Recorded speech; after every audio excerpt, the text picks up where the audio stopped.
ฝันโอ้ยฝันก่อนเนี่ยเธอเอาสวยเด้อต่ำไอ้สมศรี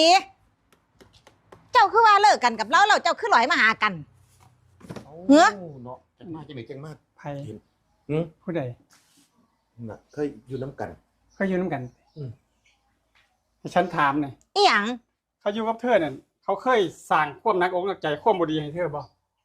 ความหนักอกหนักใจความบ่ดีแม่นบ่มีจักอย่างเป็นยังไงบัดความดีเขามีบ่บัดความดีแห้งบ่มีคักโอ้ยอย่างแบบบอกเอาจังซี่บ่ได้บังคับไผค่ะอย่างบ่ได้บังคับไผค่ะ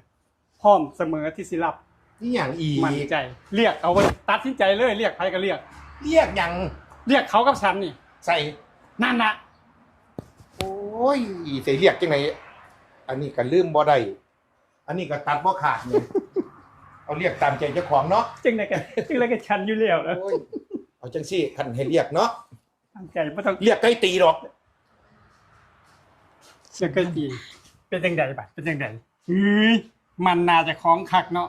เธอเขาก็บ่เรียกฉันสวยๆเขายังบ่เรียกเขาเรียกใกล้ตีสมหน้าบ่ได้เหียดจักคนสมหน้า